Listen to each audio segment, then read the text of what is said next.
What you want, what you want, what you gonna do when solution don't come for you?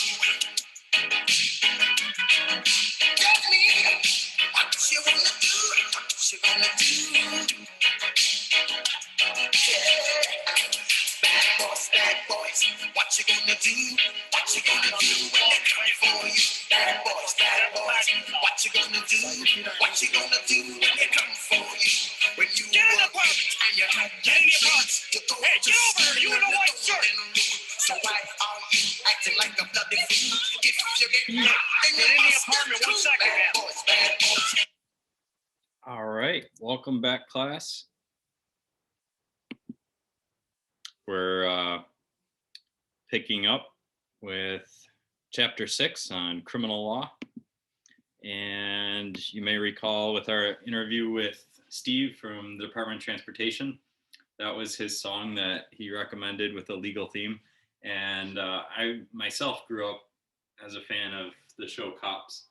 And I know today we look at it a little differently, that it sort of glorifies some of the things that we're trying to remove from law enforcement.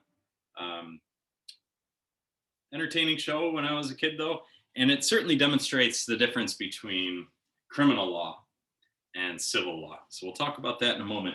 But, you know, I talked earlier about how in chapter 1, how proud I am to be an attorney in the American justice system. And I do have to look back and recall, you know, some of the times when I've been disappointed with our system and how imperfect it can be. And when I was in law school, this book came out, and it's called The Innocents.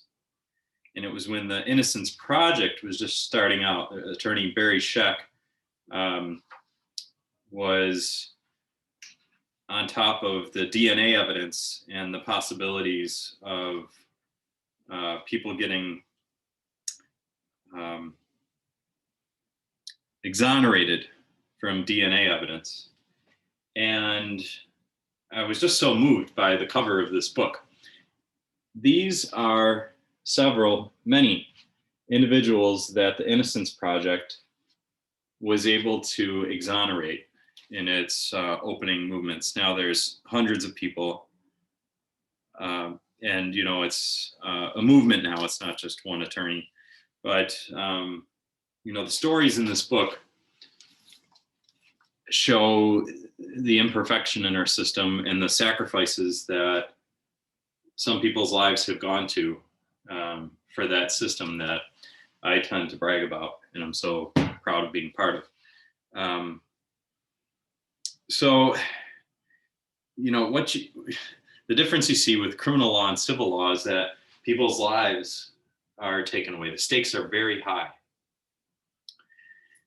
We're talking about handcuffs, losing your liberty, like Mark Subin in the interview that precedes this section, you know, he pointed out. And during that interview, I think it's important, you know, we sort of talked about why the standard of proof, the burden of proof, is much higher in a criminal case. You know, in a civil case, it's just more likely than not, just a little bit to tip the scale. In a criminal case, you have to prove the case beyond a reasonable doubt. So it's got to be much heavier, that burden of proof, in order to take away someone's liberty. You know, punishments in criminal law involve, like I said, handcuffs. You lose your liberty. You can go to prison. You can go to jail for even short periods of time, or even just, you know, losing that time and having to go to court can be detrimental to someone's life. If you go to jail, you can lose your home. You can lose the relationships with your family. You can lose your job if your liberty is taken away. So if you're falsely accused, or you're accused more than you're guilty of, the stakes are high and your life can have a downward spiral from there. So it's important that we talk about the criminal justice system separate from the civil system, because, you know, the civil system, it's like, well, we will serve you with some papers and you will hire an attorney and you will come to court and we will talk about this contract and we'll be civil about it. And when it comes to criminal law, it's like, boom, handcuffs. You just saw the cops intro there. They're not messing around. You know, criminal law is very serious. Stakes are high. And, you know, the other thing about it is it can be kind of exciting. I started out of law school doing criminal defense for the most part. And, you know, I was thrown right into jury trials and, you know, that adrenaline, that excitement motivated me to be a better attorney, I think, that I probably wouldn't have got if I started out slowly doing civil work. But what you'll see in chapter 1 or chapter 6.1 is the beginning has to do with the nature of criminal law. And it mentions that it's the oldest branch of law. And you can sort of imagine when we think of the functions of law that we studied in chapter 1, some of the very basic functions of the law that we appreciate: peace, the status quo. You need a good criminal law system to just keep us from chaos. So it makes sense that it'd be the oldest branch that we can see in history, enforcement of criminal law. And then sort of things develop and evolve after that. We're going to focus on intent. You know, what's going on in someone's head. Now, there's exceptions to that. There's crimes that you don't have to prove intent, but we're going to focus on that. Responsibility. And then at the end, we're going to review constitutional rights, like we talked about in chapter 4. We're going to revisit those as they apply to criminal law. Now, another thing it brings out very early, and I brought this up in chapter 3 when we talked about litigation, is that criminal law has to do with harm to society. So civil law is going to be two parties, the plaintiff and the defendant. In all criminal law cases, it's going to be the people versus the defendant. So it's the people of the state of New York or the people of the United States or whatever state something's charged in. And things can be federal offenses. That's the people of the United States versus a defendant, or general jurisdiction is New York State, where we are in Cortland and Tompkins County.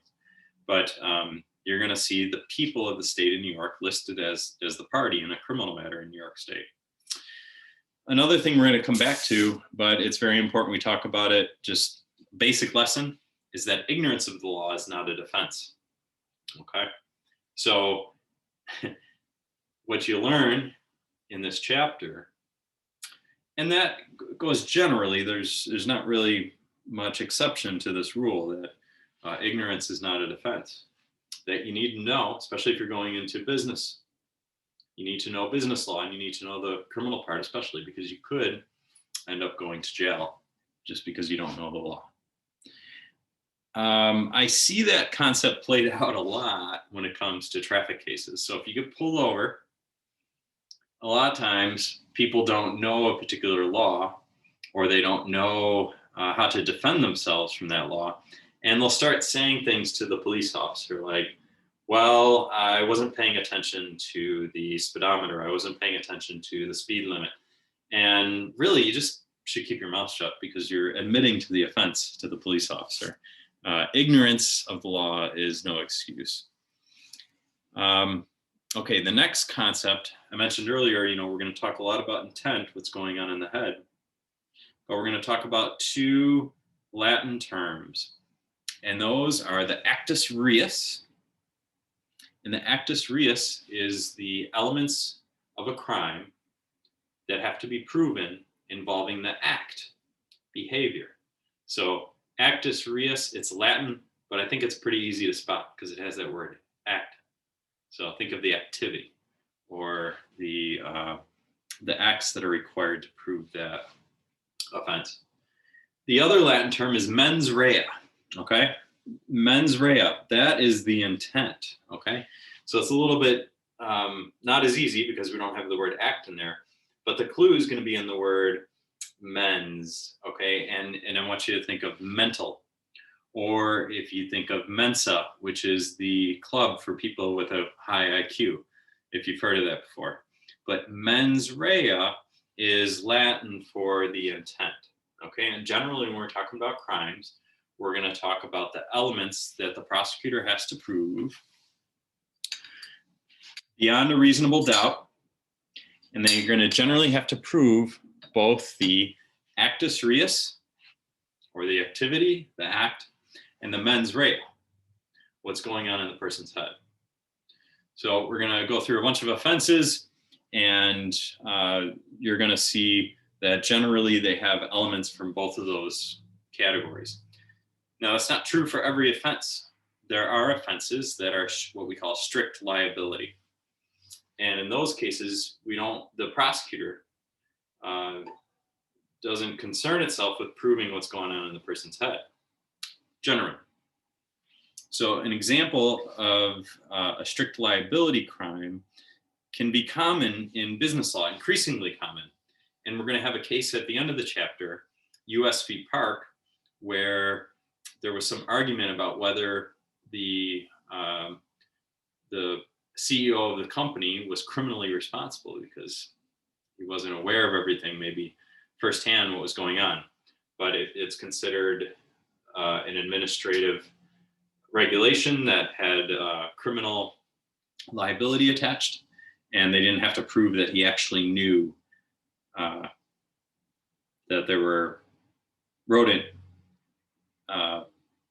turds in his warehouse. So that's what the case involved. We'll circle back to it.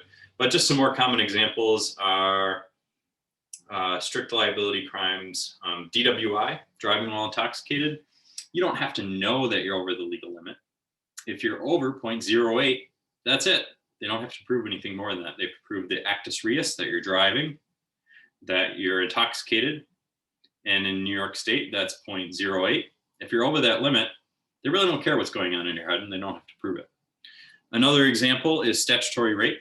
So the age of consent in New York State is 17 years old. And if someone who's over the age of consent has sexual relations with someone who's not able to consent because they're not 17 years old, that is a strict liability offense, meaning that someone can present a fake ID to someone who's over age and say, I'm over 18, let's go on a date. Don't worry about what happens because I'm over 18. Here's my fake ID. In a case like that, technically, you as a defense attorney cannot even present the defense that the person misrepresented their age because it's a strict liability offense and the intent doesn't matter. All right, now put that aside because most crimes involve intent, and that's going to be the interesting thing about criminal law and white collar crime, I think, for the most part. Now, there's two types of crimes generally in the United States, and especially in New York State. We've got two classes, and one, the most severe, is felony. So think murder, rape, things like that, things that people go to prison for, or they spend a lot of time in prison or can face the death penalty. Not New York State right now, we don't have the death penalty, but historically, and certainly in other states, there exists the death penalty. And those are considered felony offenses. Anything that you can go to prison for longer than a year is considered a felony. And prison, different than jail, is a state facility, and people go to prison for felony offenses. Jail is a local county facility, and people can go to jail on the other class of crimes called misdemeanors. Misdemeanors are a lower class of crime, and you can go to jail for up to a year on a misdemeanor. Whereas on a felony, you can do other punishments, but if they think it's severe enough, or you have a criminal record and they've tried jail, probation, things like that, you can go to prison for a felony. Felonies also carry with them sort of a stigma. People ask if you've been convicted of a felony, and you might be ineligible for certain types of jobs in business law. So there's certain licensing in New York State, for example. If you want to apply for certain types of licensing as a professional, you may not be eligible if you've been convicted of a felony offense.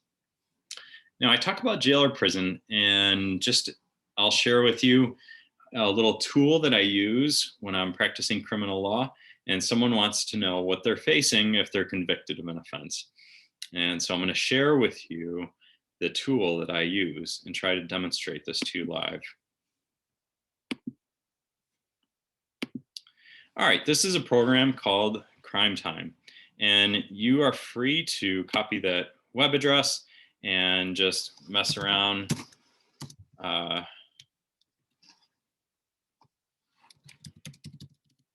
check offenses if you want. It just asks for your email address, and then it allows you to access this. And you can search in a crime here. So if we put in here forgery, okay, so forgery would be if you submitted a false document or signed a signature that wasn't yours. And you can see that it's a class A misdemeanor. So this is very common in criminal offenses, that there's different degrees, and some of those degrees might be misdemeanors and some might be felony offenses. So let's look at the worst forgery. Forgery in the first degree, that's a C felony. And, you know, they ask a bit about the person who's charged, their background. They ask if it's an attempt. I'll get to that a little bit later in the chapter. But let's say forgery has been proven and that this is an adult as opposed to a youthful offender. And let's say this person has no criminal record. They have not been convicted of any felonies in the past. And what you see here is that, okay, I guess I checked the box wrong, but it shows you what happens. So attempted forgery in the first, what happens is it lowers, if someone's convicted of an attempt instead of the actual crime, it lowers it 1 degree. So now we're talking about a D felony offense. And you can see that the person can get an indeterminate sentence, meaning they would go to the parole board, and the minimum term, sorry, the maximum is between 3 and 7, and the minimum would be 1/3. So the least sentenced is 1 to 3, and the greatest is 2 and 1/3 to 7 years. Okay. And then there's all these different sentencing possibilities. And as you can see, theoretically, someone can get no sentence, an unconditional discharge. That's very rare. I've never seen it. Usually, people in the criminal justice system, if they accept responsibility, if there's an underlying issue, they're looking at probation. Usually restitution for forgery would be part of the sentence. But someone can do a split sentence of jail plus probation, and they can go to state prison for this offense. So here's a little neat tool called Crime Time. And if you're talking about a crime in New York State, a lot of lawyers are using this tool, and it's easier than using the books behind me. All right. Moving on. There's also, in the criminal system, types of offenses that aren't considered crimes. So a lot of times things will be considered violation or infractions, like speeding, or there's certain types of business infractions under administrative law that can be considered infractions or violations. And there's a blend of civil and criminal law there. So a lot of times you get a ticket or a citation and it'll be returnable in a criminal court in a criminal term. But if it's a speeding ticket, that's actually not a criminal offense. It's an infraction or a violation level offense. And you're talking about civil penalties. And then I say that, but if you look at the speeding statute, you can go to jail for speeding, anything more than 10 miles an hour, 10 miles an hour over the speed limit or more. So that generally doesn't happen. I've never heard of it happening. I've heard there's an understanding in the court system in New York that they won't impose jail because then someone would be entitled to a public defender in all speeding ticket cases, which we can't afford. But it is in the statute. So there's some blending between infraction and violation level offenses, misdemeanors, felonies, and the criminal and civil systems. But I think, if you think of just the criminal system, think of the beginning of the show Cops, you see what the criminal system is. And then the civil system, which is, a lot of most of what we're talking about in business law, you can see the difference. All right, there is a whole list of different kinds of crimes covered in Chapter 6.2. It's rather lengthy. I don't think you have to know all those details to study business law, but I do want to get into just some of the basics. And when I talk about those elements, I want to share another resource with you. So as an attorney, if someone is charged with a crime, I am generally going to go to that resource first where I showed you about looking up what the punishments could be. But I also want to show you another resource where I look up jury instructions, because as we'll talk about toward the end of the chapter about the Constitution, and we've talked about before, you're entitled to a jury to decide whether you're guilty of an offense or not, whether someone's guilty of an offense or not. And it's very important to attorneys like me who have a fair amount of jury trial experience to know where the case is going to end up if we don't come to a plea agreement. So I can't stress this enough. About 98% of cases are going to be settled. We're going to come to an agreement, a plea agreement, and the case really isn't at risk of going to a trial. That leaves a small percentage of cases, and if you do a high volume practice like I've done over the last 15 years, you're going to find yourself in front of a jury from time to time, and or at least getting close to that before you make a deal. And what I look at is this neat resource here, which you're free to look at as well. I'm going to share my screen, and we're going to look at, this is from the New York Courts website. And these are the jury instructions. So you can look, you can say, all right, I'm imagining a trial, I've seen them on TV or whatever. But what is the judge going to tell the jury that they have to decide before they go deliberate? Because that really is the moment that it all depends on. So you want to look at penal law offenses, and let's stick with our forgery, if we can find that.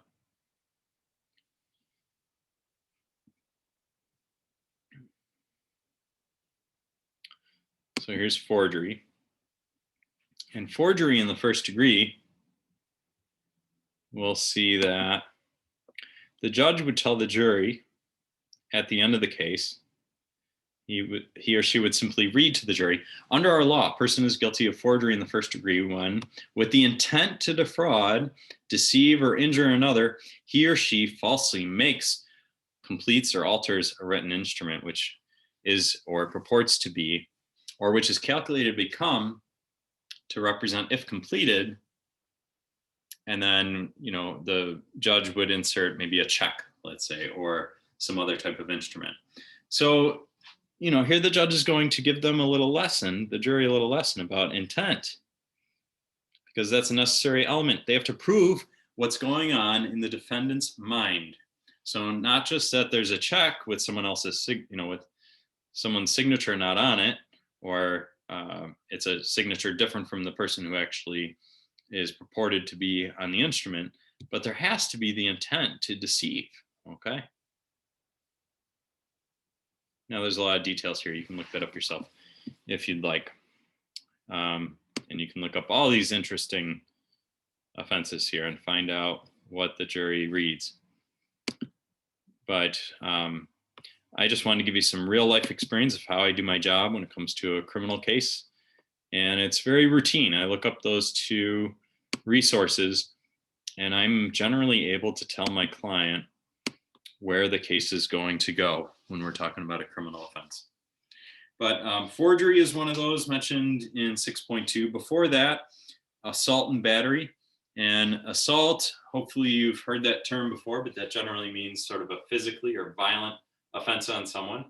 And there's misdemeanor assault, there's felony assault. Below the misdemeanor assault level is harassment, or there might be some other offenses that can, non-criminal offenses that can be alleged. But I think you'd be surprised to find out that if someone's charged with an assault, the government, the prosecutor, has to prove that the person was intentionally causing, they were planning on causing a physical injury to the other person. So simply pushing someone, if you got pushed, you might feel like you were assaulted. But if the person wasn't intending on causing you to have a physical injury, they just wanted you to get the heck away or even get on the ground. That's not part of, you can't prove that someone was assaulting you, even if they want to shove you to the ground. That's just harassment, actually. Felony assault, they have to, the government, the prosecutor has to prove that the person was intending on causing a serious physical injury.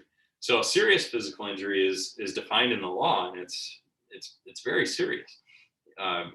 Just causing someone to bleed, for example, is not a serious physical injury, so that's not a felony. There's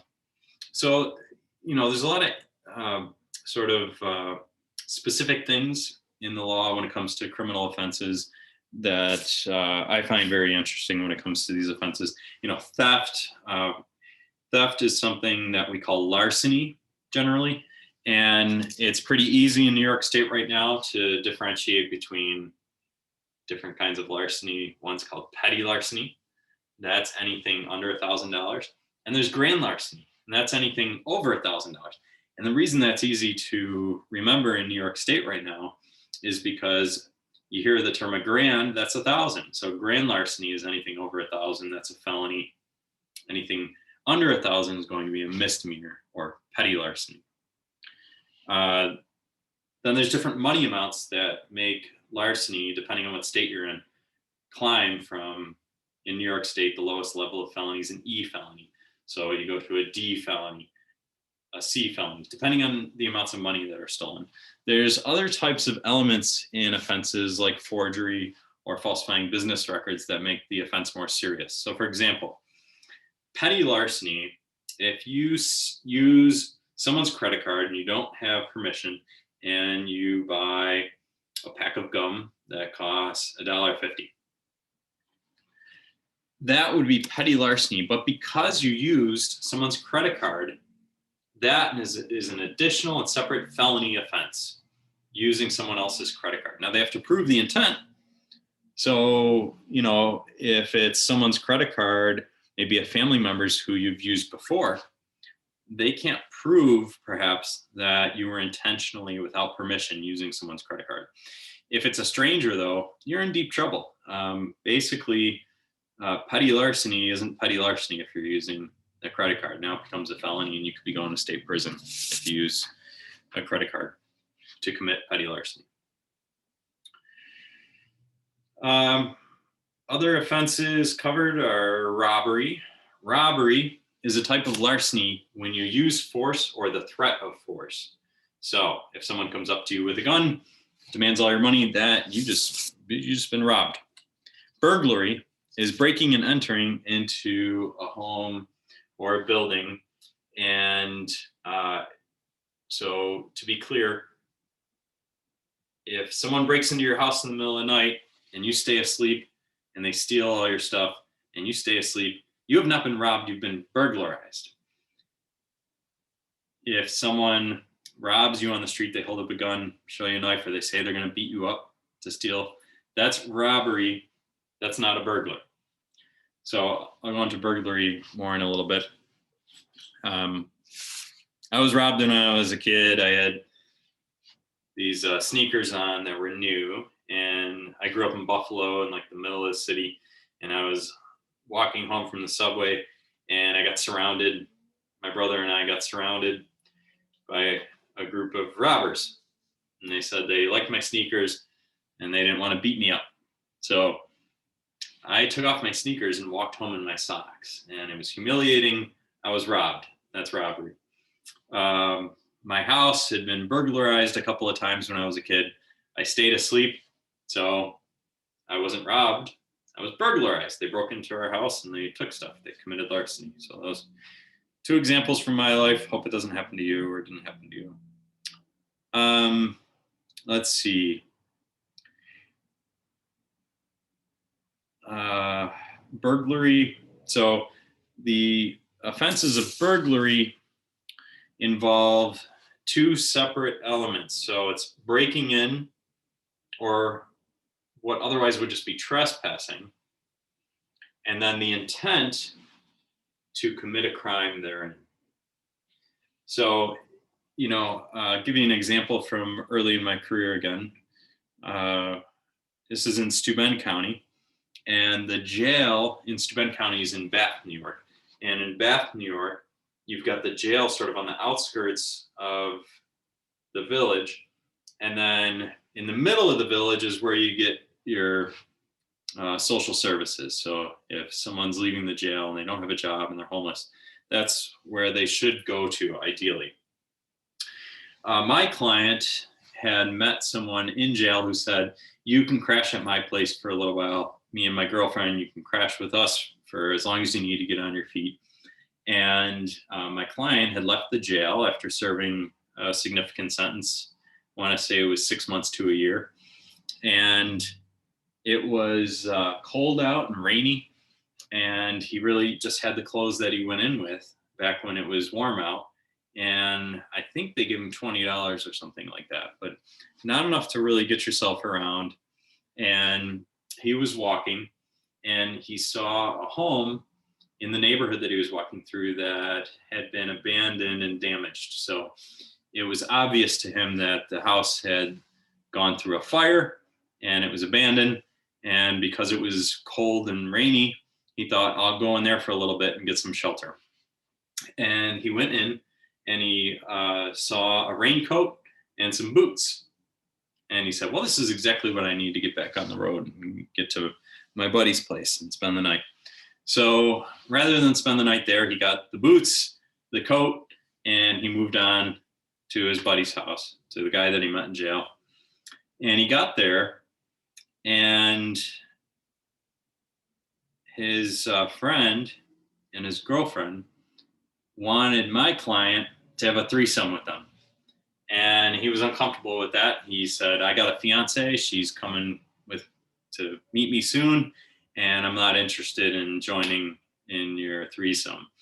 And the fella had noticed that he had these boots and the raincoat, and the boots and the raincoat actually had identifying information on them. And they were specifically identified as county sheriff issued raincoat and boots. So they probably would have let him get away with this if he had the threesome, but instead he slept first night out of jail, slept like a baby, and he woke up to the police there arresting him for having possession of these stolen items, this raincoat and boots. And he wasn't just charged with petty larceny, stealing items that were valued under $1,000. He was charged with burglary, because what they had charged him with was breaking into that house when he was on his way home from jail, or to his buddies from jail. They said that he broke in and that he was intending on committing a crime inside that house. And my client said, absolutely not. I went in there for shelter, and then I found the boots. So burglary didn't happen. Maybe 2 misdemeanor crimes, trespass, petty larceny, maybe those happened. But he insisted that he wasn't guilty of burglary. And, we took the case far, and then ultimately the judge said to the prosecutor that he didn't think he had enough evidence, and he encouraged the prosecutor to allow my client to be released on time served with a plea to a misdemeanor, and that's how the case was resolved. But that's a good example of how they have to prove what's going on in your head when you commit a crime, when you're accused of a crime, and how that's not always that easy to prove beyond a reasonable doubt. There might be other explanations. So when we get into white collar crime,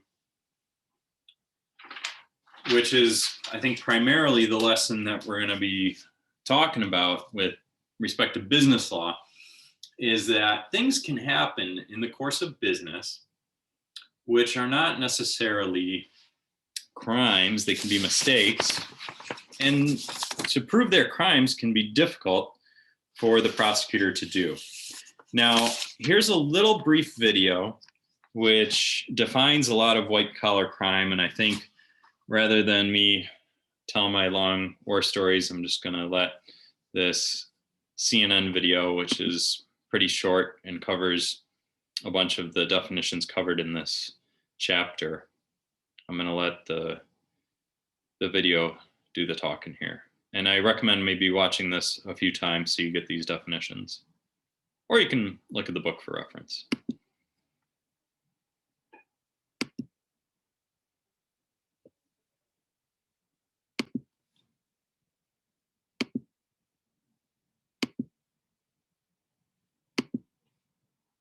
The federal government has made clear that going after public corruption is one of its highest priorities, and many of these crimes are what we traditionally think of as white-collar crimes. There are many different kinds of white-collar crime, and in the federal context, these statutes have very severe penalties. For example, the Federal RICO Act is a law that was designed to bring down organized crime. It allows for punishment of a leader of a crime organization, even if that leader didn't actually carry out the underlying crime. And then there's fraud. There are many different kinds of fraud. There's healthcare fraud. There's mail fraud. There's even investment advisor fraud. You may remember Bernie Madoff. He was charged with crimes like that. Healthcare fraud is very common. Often a provider either overbills or bills for work that was never done.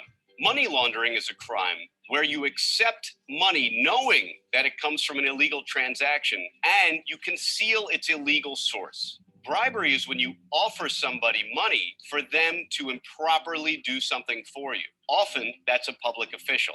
Extortion, on the other hand, is when you threaten somebody that you will do something unless they pay you money. And racketeering is when white-collar crimes like extortion, money laundering, and bribery are performed inside an organization or business enterprise. We're all familiar with tax evasion as a crime. It's not illegal to want to pay less taxes. It's not illegal to try to minimize the amount of taxes you pay. It is illegal, however, to lie about your income to improperly avoid paying taxes. And identity theft is an increasingly common federal crime because all of us more and more have to live our lives online. And when you live your life online, you are very exposed to the threat of identity theft. Identity theft is a crime, unfortunately, so common that the Department of Justice would have a very difficult time prosecuting all the offenders.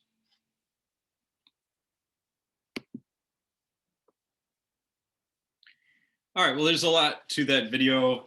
Some of it that we've covered. Hey, Dad. I'm not really good at shutting these off. If you could watch cartoons with him. Yeah, sounds.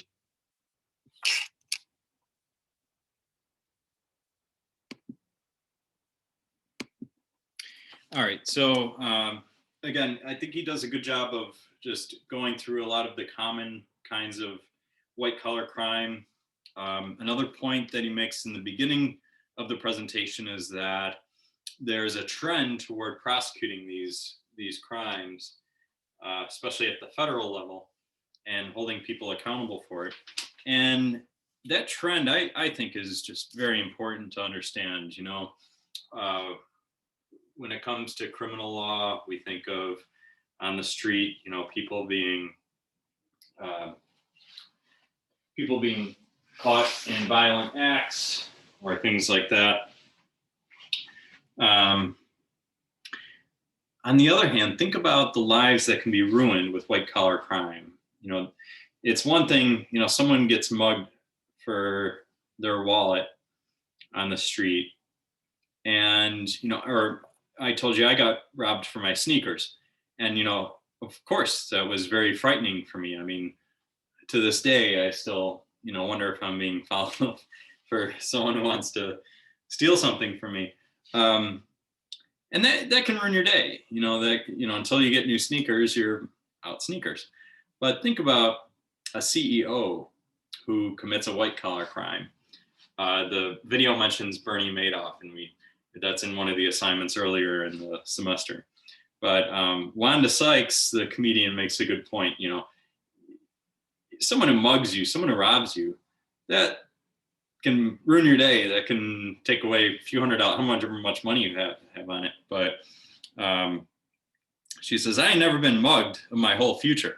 Well, white collar crime can be that significant. You know, if someone's IRA, their retirement, is completely raided, if someone invests all their savings into a Ponzi scheme like Bernie Madoff had, that's their whole future. And a lot of times these white collar crimes involve just a lot of victims, and they might not feel violence on them, but their lives are ruined. So if you think about just how much is at stake in white collar crime, it can be incredibly higher, and arguably someone can't pay with their own life for it in like Bernie Madoff's case. So there's a trend toward locking people up like Bernie Madoff. And we talked about Martin Shkreli in previous chapters, or poor Martha Stewart, you know, she got locked up. So a lot of those things, you look back at the case that's at the end of the chapter, US v. Park, and that's a case from 1975. And the person was charged and convicted, and they appealed it. And really the only punishments in those cases were fines. And that was common with white collar crime, is just to attack someone's money. So there wasn't much of a deterrent for a business person, because they weren't really looking at going to jail or prison. They were just paying fines. Well, that trend has changed. So I think you heard it here. If you didn't hear it somewhere else, white collar crime is being punished more severely, and it's not probably going to go the other direction. It's going to get more severe, the punishments. And when I was in law school, I had an internship with the New York State Attorney General's Office for Medicaid fraud control. And the video that we just watched talked about that kind of crime being very rampant. And, you know, that's because there can be a fine line, or a gray area even, between good business, running a business tight and being innovative, and on the other hand, violating a law, a criminal law. So someone who owns a nursing home may say, all right, well, I'm supposed to have 7 or 8 nurses on CNAs on a shift per floor. And well, I save a whole bunch of money if I do 7 and not 8. Well, the poor CNAs don't realize it maybe, but there's a plan that is behind the scenes to only have 7 on at a time. And that might be a creative way in the person who's running the nursing home to save money and increase profits. And their shareholders are saying, great, how are we making all this money? And what's going on behind the scenes is some manipulation of how things are being reported. So the CNAs on the floor don't realize it, but they're basically being encouraged to take a sick day, and they're still collecting as if there's going to be 8 people per floor, whatever the ratio is per patient. And what they can do is they can say, okay, is this a fluke thing? Is this happening when people are just getting sick? Or is there an intentional pattern in place? And then when there's an investigation, you uncover, we do what's called discovery. I've talked about discovery in chapter 3 when it comes to litigation. And the judge makes both sides of a lawsuit, or a criminal prosecution in this case, disclose things to the other side. So nowadays we communicate a lot with email. And if there's an email from the CEO to the manager of the facility, to the head of the nurses, and it says something like, encourage your nurses to use up all their sick time, and we're not going to have backup people, there's essentially a scheme to keep 7 people on a floor at a time when they're getting funding to have 7 to 8 preferably, or 7 to 10, whatever the case is. And if they can prove a pattern, if they can find the email where it shows that communication is being explicit, that it's not a mistake, it's not a fluke. Well, now you've got a pattern, and you can maybe prove to a jury what's going on in that CEO's head. And it may in fact be Medicaid fraud. On the other hand, if you're the defense attorney, you say, hey, this is a tough business and Medicaid's not paying a whole lot of money, and the government wants to take all of our people who can't take care of themselves, put them in a nursing home where they get forgotten about by their family or by the government, and they try to put the government on trial and say that the government can't prove that there was an intent going on. So that's sort of a complex example of how a white collar crime case can work itself out, and that I've experienced in my career. And I think we had some discussion about people who are CNAs at nursing homes during class. So I think it's a good example. All right. Let's see. So the other thing that the video talked about was sort of the increase of the identity fraud kinds of things in the relationship with the internet, and how we just give up so much control and security. And yeah, I mean, I imagine that you all have the same experiences that I've had, that once in a while a bank calls me or a credit card company and says, hey, we spotted some suspicious activity. Was that you? And I say, no, I didn't buy a $700 phone call to Hong Kong. Not me. And then they take care of it. And I just wonder when the day is going to come that I don't notice it and I should have been more careful. Well, that's the brave new world that we're living in. And I think the video sums that up nice and neatly. You don't want me to go on about what I'm worried about. We'll never get any material covered. All right, nature of a criminal act in 6.3, attempt. I talked about this a little earlier by accident because I looked up attempted forgery, but that lowers the punishment generally of a case. It lowers it a level in New York State. So if you're charged with a C felony and you're convicted of just attempting it, you attempted fraud, you didn't actually get any money, you're still guilty of an offense, but it lowers it 1 degree and lowers the punishment. Impossibility. So let's say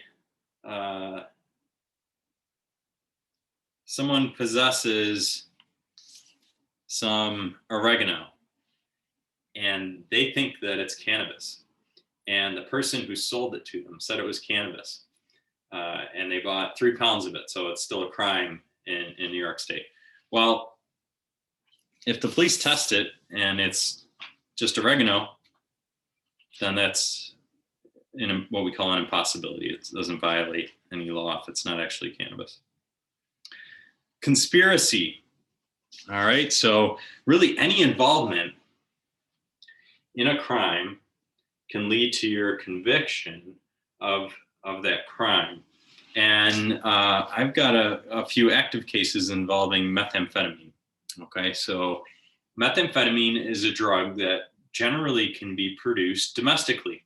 So it doesn't need to come from across the border. It doesn't need to be smuggled. So it's relatively popular around upstate New York and Cortland and Tompkins County because we don't have access to borders and places where drugs would get smuggled in, illicit drugs would get smuggled. So methamphetamine can be popular because people can find all the ingredients and make it themselves. But it is illegal. It's a felony to possess it. Well, to possess a certain amount. To intend to sell it is a felony. And making it is definitely a felony. Or even having a lot of the products to make it can be a felony. That can show intent, which is good enough in New York State to prosecute someone for a felony for producing methamphetamine. Now, the methamphetamine trade generally involves collecting a raw product called Sudafed, which is a medication for congestion. And I guess you do this process. You put those pills and react it with lots of chemistry reactions, and you end up with the methamphetamine product. But you can't just buy as much Sudafed as you want if you're making methamphetamine. So what you got to do is find other people to buy the Sudafed and bring it to you, and you can trade them the methamphetamine. And what law enforcement does is they will keep track of who's buying all the Sudafed. And if someone's buying an amount, let's say you go and buy Sudafed and you buy one package and you don't buy it again for 2 years, and you come back and you buy a package. Well, the government doesn't care about that. But what they see is people going around and buying the maximum amount that you can get from every drugstore in a 10-mile radius. Well, guess what? The cops are going to find you, and they're going to watch you, and they're going to see what's going on. And they can maybe track you down to someone who's cooking the meth. And so they'll follow the person who's buying the Sudafed. And in one county where I was involved in a case, they call those people the Smurfs. And then they bring the Sudafed to the Papa Smurf, and the Papa Smurf makes the methamphetamine and gives it to the Smurfs. Well, all those people involved in supplying the Sudafed to the cook can be charged with conspiracy. So they're charged with felonies too. And the strategy for prosecuting those people is to have them testify against the cook, and they get rid of the methamphetamine dealer, and that person goes to prison. The other people try to, the lawyers are trying to get them treatment, get them off the meth, and hopefully that's the strategy that works to the DA's office. And again, the DA is the district attorney, an elected official for the county in New York State. They're in charge, like Mark Subin, who hopefully you watched the interview already. If not, you can watch it after this. All right.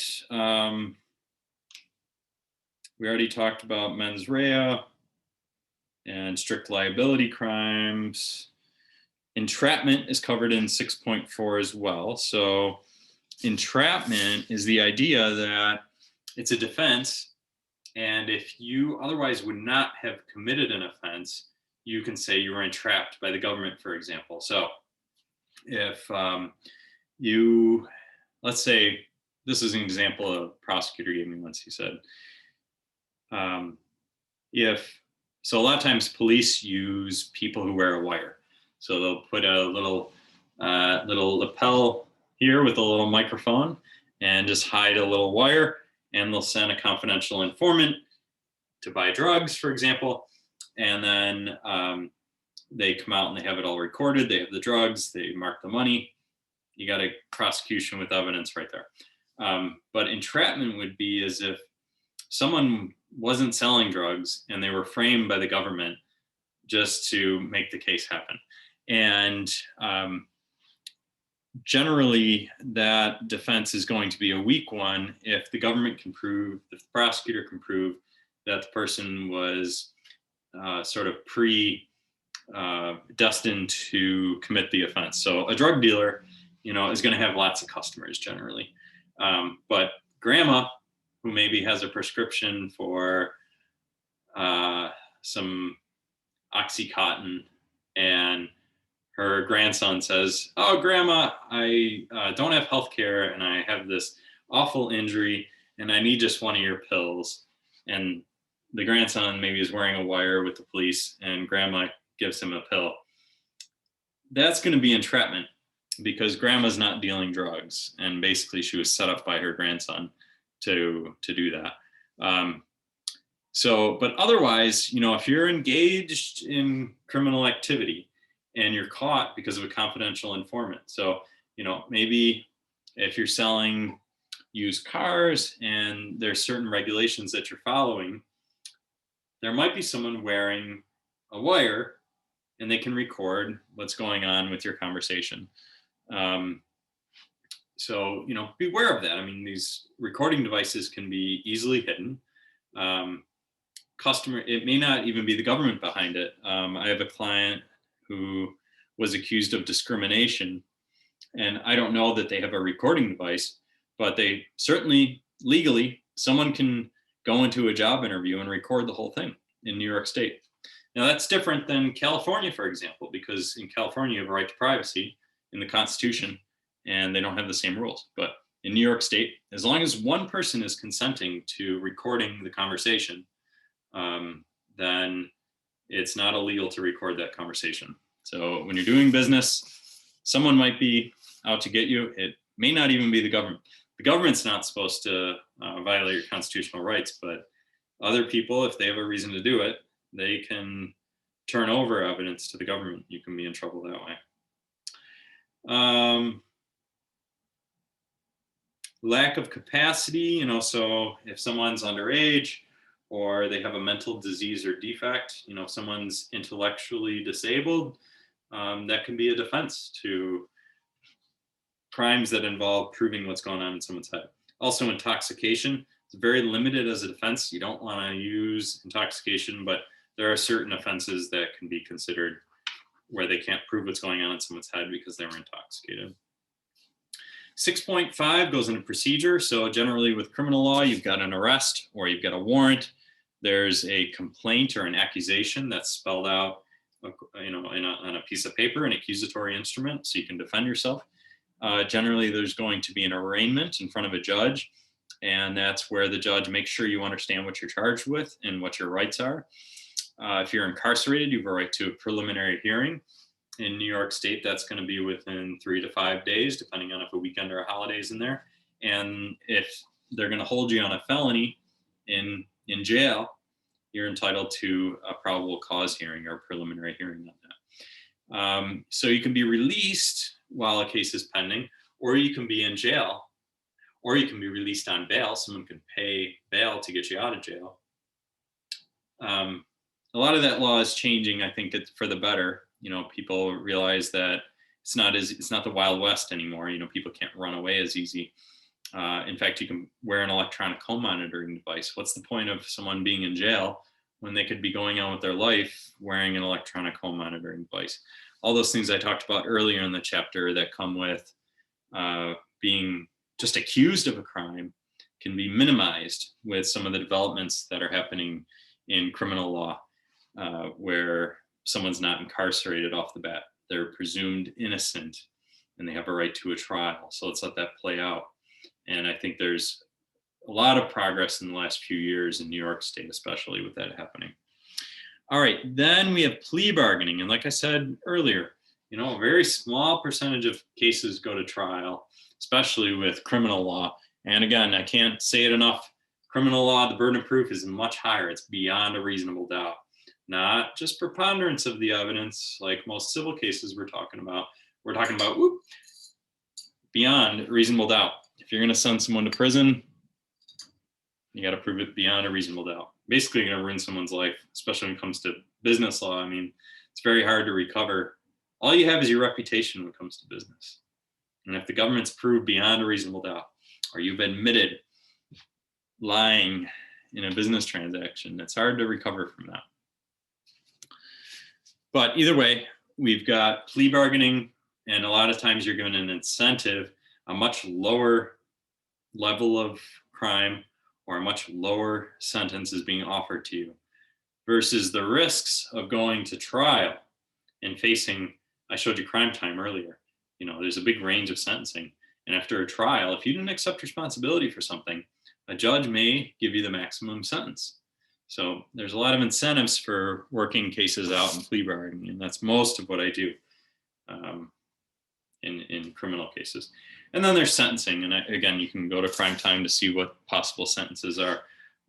Judges have to consider all the equities in a case when sentencing someone. Prison's not always the answer. You see a lot of high-profile cases in the news, and a lot of times prison or incarceration is the answer because there's a lot of pressure on the judge, on the government, to punish someone who is setting an example. There's a deterrent interest to try to stop people from engaging in this type of criminal activity. And if it's publicized that someone's being punished, the idea is that other people are going to learn that lesson too. So that's the way the system works. It's not always fair. I don't think you'll find the word fair very much in the law or in the Constitution. We're always striving for it, but hopefully someone at some point in your childhood took you aside and said, life's not fair. We do have the Constitution, though. We talked about it in chapter 4, and I promised we'd come back to it. So I'm just going to outline quickly the main amendments to the Bill of Rights that cover criminal law. We've got the Fourth Amendment, which says that you have a right against unreasonable search and seizure by the government. So that's not your neighbor, that's not your coworkers, but the government's not supposed to engage in unreasonable search and seizure. And they're also supposed to have a warrant. We talked about in bar law last class. There's supposed to be a warrant, and the police or the government should have probable cause that there's criminal activity in order to get a warrant. Otherwise, you should be able to have your business, live your life, and not worry about the government engaging in unreasonable search and seizure. And just something that goes along with that, the word suppression is what I use in criminal defense and what I'm always pushing for. If the government does violate that constitutional right, then any evidence they get from an unreasonable search or seizure or one without a warrant or a defective warrant, all the evidence from that should get suppressed. And that would make a case dismissed, generally, if they don't have the evidence to prove it. All right, Fifth Amendment.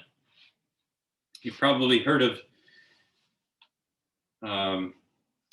taking the fifth, meaning you're not going to talk to the police anymore, which is generally a good idea. Generally want to talk to an attorney. There's times when you just want to get yourself out of a situation, and you might be able to talk yourself out of it. But I'll tell you, I mean, every case I get where they're trying to use what my client said against them, I just wish they wouldn't have said anything. They just would have observed that Fifth Amendment right.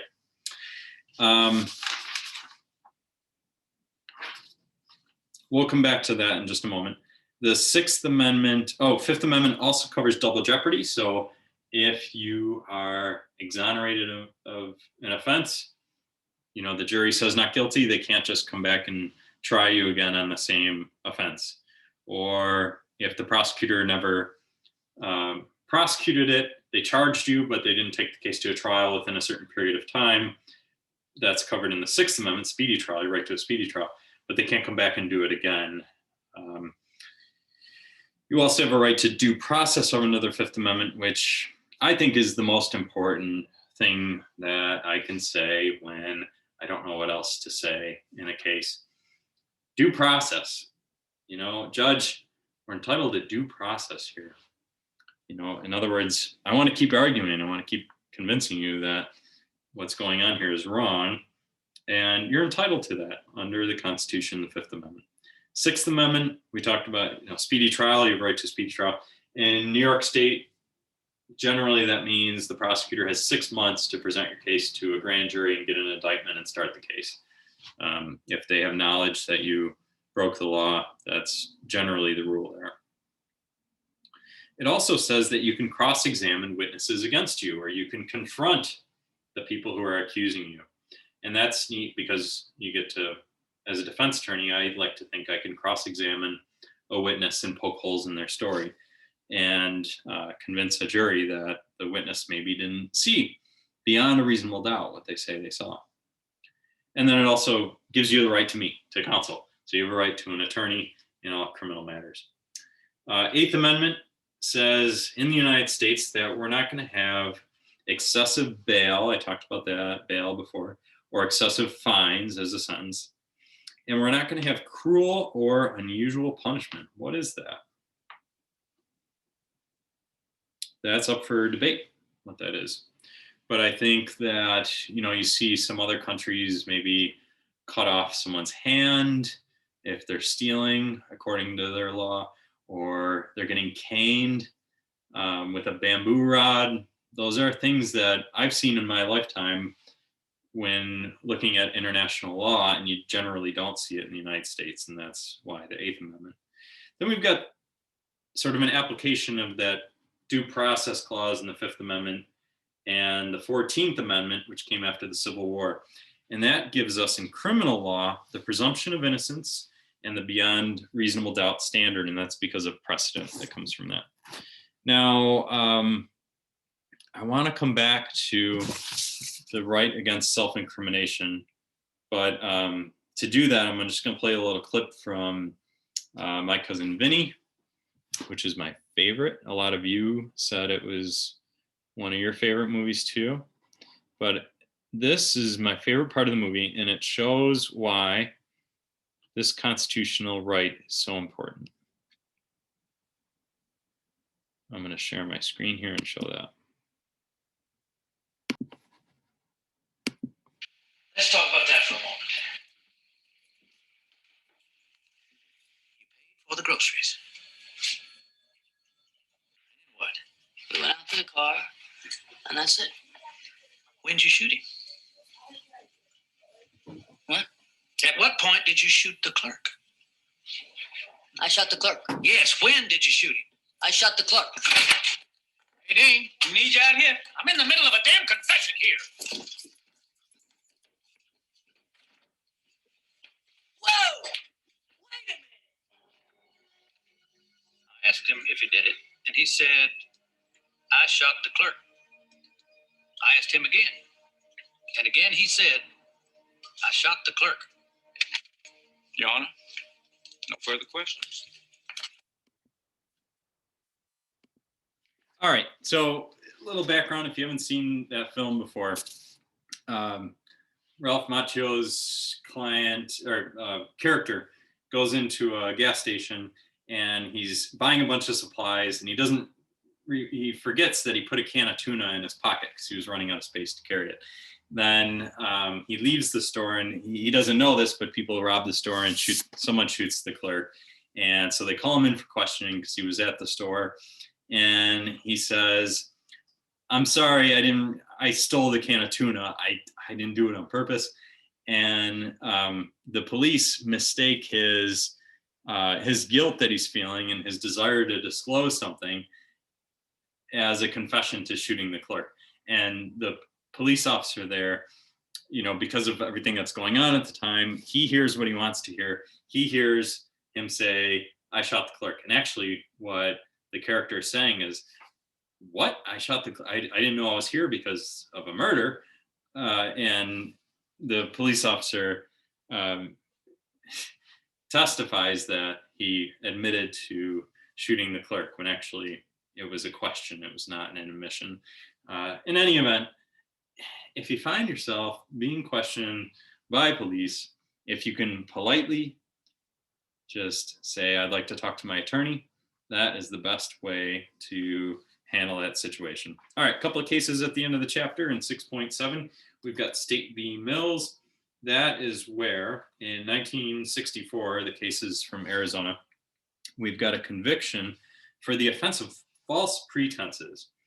And the case went up on appeal, and it was affirmed, where a builder got cash from some lenders in exchange for what he said were senior mortgages on 2 residential parcels. Okay, so mortgages where they're senior mortgages, they're the first debt on the property. They're getting they have seniority if it's dissolved. The mortgage holder would get the property. And we're talking about residential properties. That's what was presented from the builder to the bank, that they could have these senior mortgages as collateral. And it turns out that they were actually junior mortgages, so they weren't the first mortgages in line, and they were on vacant lots. There was not residential value. In other words, property that has people living on it is much more valuable than property that's vacant. And what they said was, we intended on paying the money back. And when the case went up on appeal, it was affirmed. So their defenses didn't pan out, that they just made a mistake. That was probably an issue of fact at the trial level that was not believed by the jury. So then you had just issues of law when it went up on appeal. And the appellate court said, nope, we're holding these convictions, we're upholding them, and the intent to pay back is irrelevant because they misrepresented what those mortgages were in the first place. So that's a crime, felony level crime. It was affirmed on appeal. Be careful what you present to banks if you're borrowing money, because I deal with that a lot with residential closings. There's lots of forms where you're saying, I swear I'm not misrepresenting anything on here. Other examples of things that my clients swear to is that they have a job at the time they're applying for a loan. If they lose their job later, a year later, they got a mortgage and they're supposed to, that maybe two people, double income. So a mortgage, $1,000 payment might seem like a good loan for the bank to make. Now, they can't swear that they're going to have a job for the next 30 years. It's out of their control if they get fired, if the economy goes bad or whatever. But if they indeed didn't actually have the job when they applied and they signed those papers, that would be a crime. That would be a felony in New York State. So you want to be careful when you're representing to a bank. That's the lesson in State v. Mills from 1964, what you're presenting to them as collateral or your credit, basically. Next case is US v. Park. I talked about it a little bit earlier. It's from 1975, went up to the Supreme Court, affirming criminal convictions. And in that case, we had a case where a Maryland court dismissed a trial verdict convicting the president of Acme Markets Incorporated of violating the Federal Food, Drug, and Cosmetic Act when there were rodent turds all over his warehouse. So I alluded to that earlier. That's what happened in the case. Inspectors came, and they didn't just come once and find the rodent turds. They came several times. They gave notices, and that triggered a criminal statute where the president didn't have to see the rat turds himself, but he got these notices from the government, from the administrative agency, like we talked about chapter 5. And that triggered a criminal level offense, and that criminal conviction was upheld. Again, fines back then in the 70s were common. Now, more likely going to prison, the way things are going. So be careful of criminal law. Next chapter will be covering torts. That's civil wrongs, more civil, slip and fall, things like that. We're not really worried about going to prison. But still, the stakes are high. People get injured. You can lose a bunch of money. And looking forward to torts in chapter 7. Bye.